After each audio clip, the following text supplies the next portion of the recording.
Good evening and welcome to the shortlist announcement for Scotland's National Book Awards 2025, Fáilte Aribh Ula.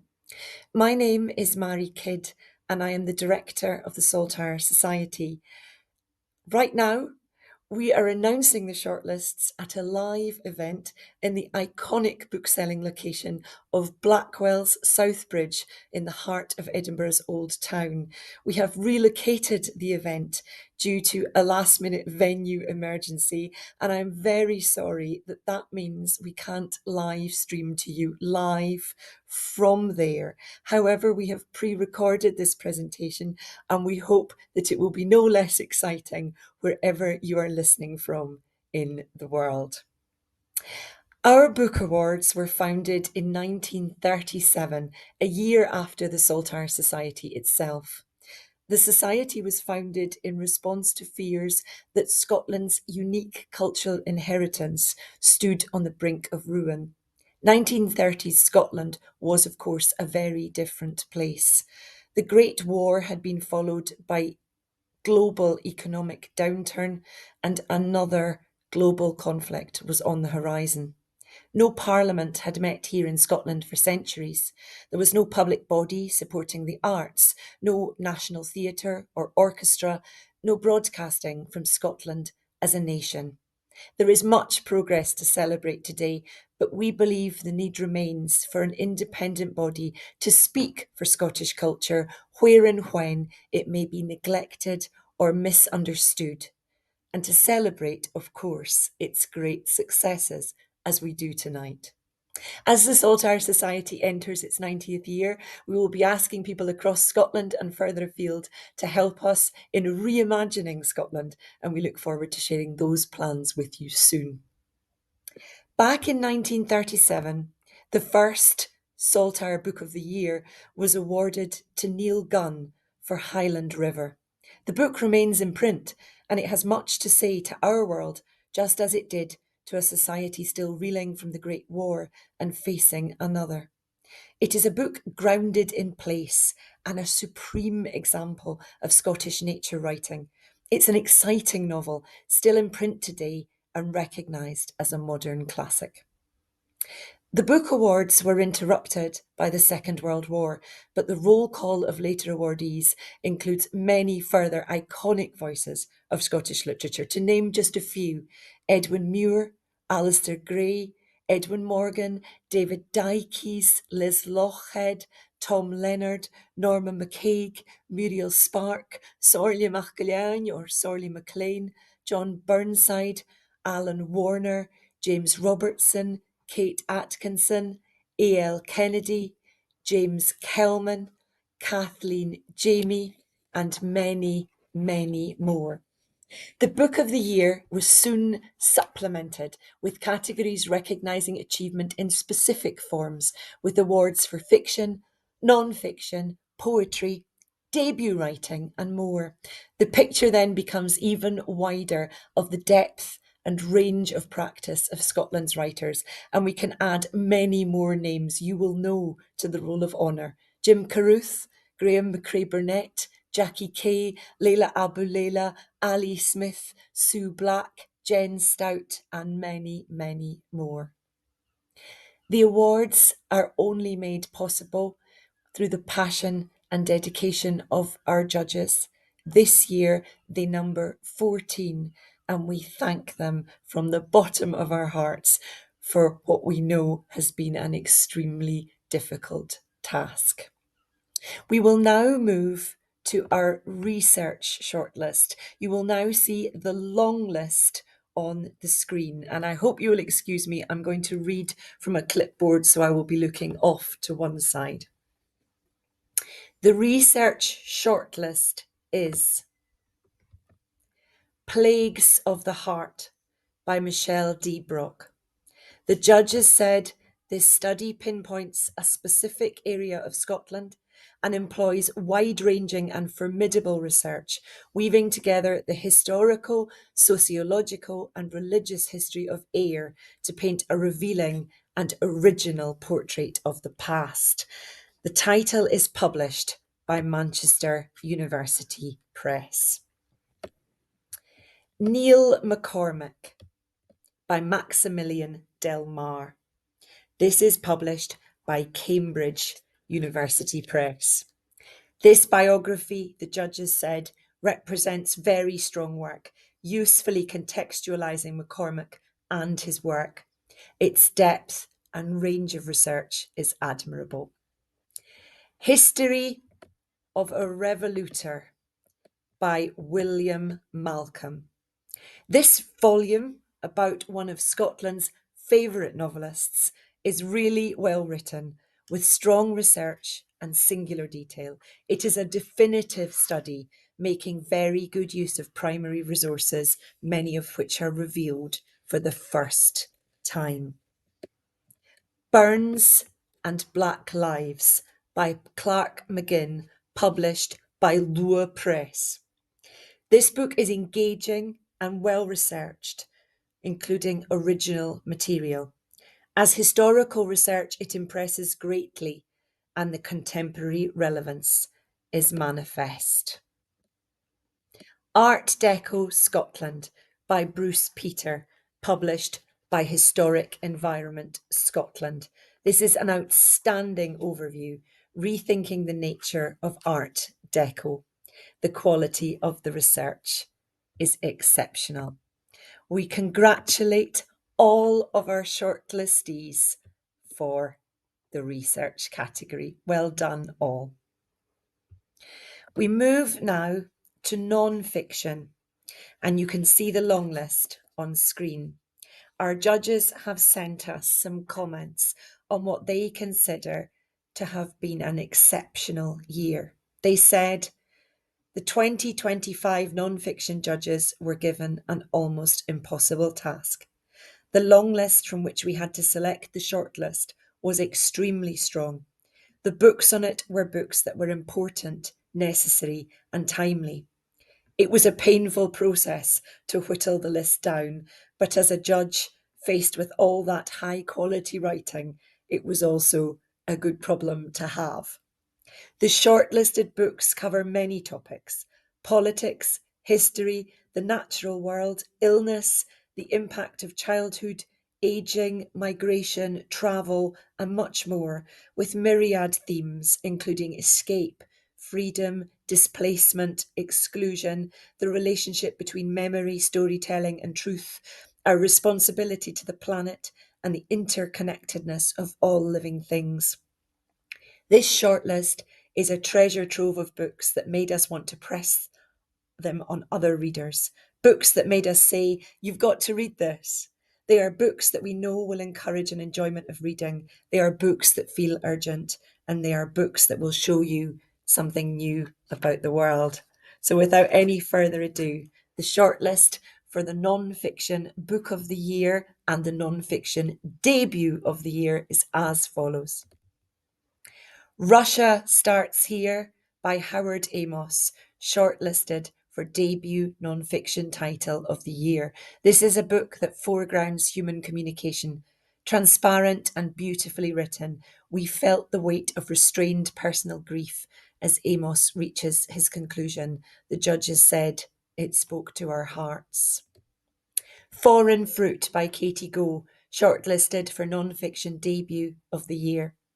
Part history, part memoir, part meditation, this book is the work of an exceptional stylist. It is ambitious and wide-ranging, and the writing is luscious and elegant. The remaining 4 books will go head-to-head to win Scotland's non-fiction book of the year. They are The Ayrshire Nestling by Jerry Cambridge, a remarkable book about passion and escape, touching on class, mental health, difficult family dynamics, and the freedom offered by the natural world. Outland by Jenny Fagan, a courageous, dignified book grounded in traumatic life experience, combining moments of white heat with playfulness. Fagan's talent and spirit triumph. Nature's Genius by David Farrier, a vital book that needs to be read at this point in time. Farrier weaves a wealth of research into a seamless reading experience.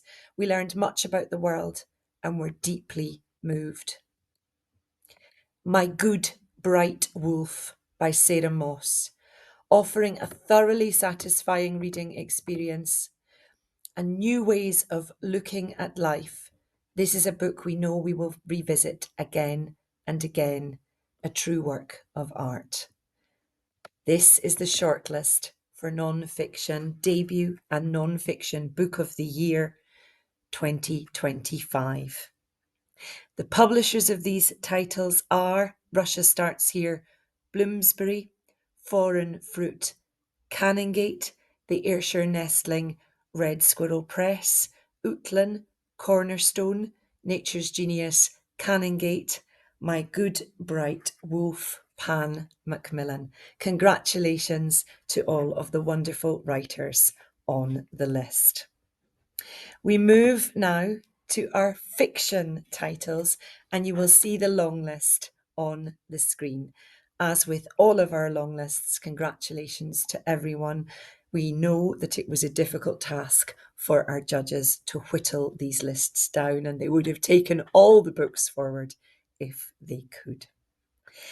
In alphabetical order by author, the fiction debut shortlist is Idle Grounds by Christelle Bamford, a clever, inventive debut packed with atmosphere. It plays with the kaleidoscopic and disorienting perspectives of childhood, including the dissonance between adult and child understanding. Phantom Limb by Chris Kohler, a rich, brave, energetic book packed with electricity, creativity, and a level of craziness. It sits in a quintessential Scottish tradition of faithless literary ministers, remaking it for a new readership. Those are our debut fiction title of the year shortlistees, and the books are published by Heinemann Hutchison and by Atlantic. The titles going head to head on the shortlist for Fiction Book of the Year 2025 are This Bright Life by Karen Campbell, published by Canongate. A big-hearted, issue-driven book that handles character impeccably, with some beautiful lyrical writing on love and legacy. This will speak to a wide readership. A Woman of Opinion, Sean Lusk. The story of Mary Wortley Montagu. This is an accomplished, authentic take on the period. Fascinating modern resonances in its consideration of women's lives, vaccine skepticism, creativity, and intellectual theft, reputation, and identity. And that's published by Transworld. Hermit by Chris McQueer, published by Wildfire. A brave and ambitious book engaging with pressing contemporary issues. Both truthful and tender in its handling of its setting, it is insightful on emotional illiteracy and refreshing on matriarchal strength and power. Muckle Flugga, published by Faber by Michael Peterson. A poet's novel taking true delight in language to offer the reader an intoxicating experience. The motif of the lighthouse is handled deftly and with freshness. Here is our glorious shortlist for Fiction Book of the Year 2025. We move now, last but by no means least, to our poetry shortlist. The long list, again very strong, is on screen now. Our debut shortlist is Good Sons by Tim Craven, published by Blue Diode. Vibrant, human and tender, this subtle collection both impresses and moves the reader with its poetic skillfulness and sense of surprise as it shifts from the tangible to the intangible. The Bone Folder by Cach O'Neill McCulloch, published by Drunk Muse Press. With an appealing intelligence, composure, and tactile precision, these poems articulate grief in ways that feel nuanced and compelling. Those are our poetry debuts. Up for Poetry Book of the Year 2025 are I Sugar the Bones by Juana Adcock, published by Outspoken Press. An incantory collection of undercurrents and layers with a gorgeous fluidity between different languages and times. Tenacious and provocative, it possesses a real boldness and beauty. The Island in the Sound by Neil Campbell. Campbell captures the breathtaking movement of land and water with a subtle strength and musical tonality, speaking authentically of landscape, emotion, and heritage. And that is published by Bloodaxe Books.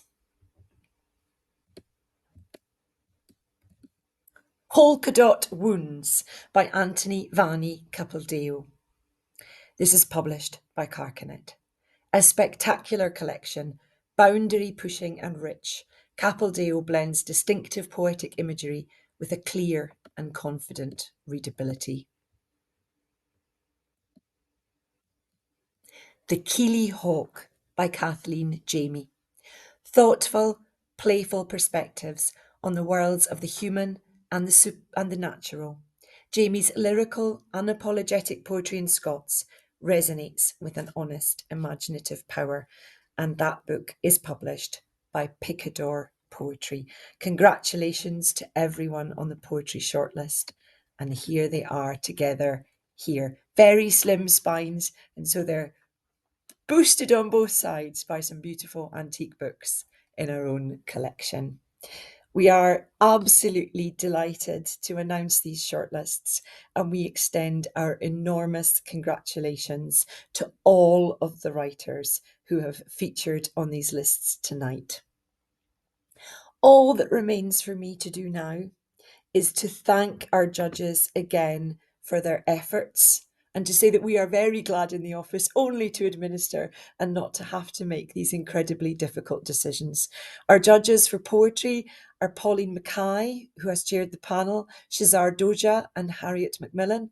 For non-fiction, the panel has been chaired by Adrian Turpin and panellists are Catherine Simpson and Ruth Padell. For research, the panel has been chaired by Professor Richard Whatmore, and the panel is made up of Professor Mona Siddiqui and Professor Alistair Raff. For fiction, the panel has been chaired by Lee Randall, and the panel is Rita Fayir, Craig Lamont, Chris Carse-Wilson, and Patrick Small. We are hugely grateful to all of you. Our funders and supporters are also due our thanks, and in particular Creative Scotland for allowing us to extend the programme, and we will be announcing some very exciting next steps supported by their National Lottery Open Fund very soon. Thank you to them. And last but not least, I will remind you of a date for your diaries. Our final ceremony will be held in Edinburgh on the 19th of November 2025. This one will be live streamed. We can't believe we will have two venue emergencies in 1 year. And we will hope that you will join us either live on the night or on the live stream to hear about the winners of Scotland's National Book Awards 2025. So for now, thank you for joining us. We hope you've enjoyed this short presentation, and we hope you will join us in congratulating all of the shortlistees for Scotland's National Book Awards 2025, the Saltires. Slàinte smaithe rainsciú. Congratulations and well done. Tá, Alicia, thank you.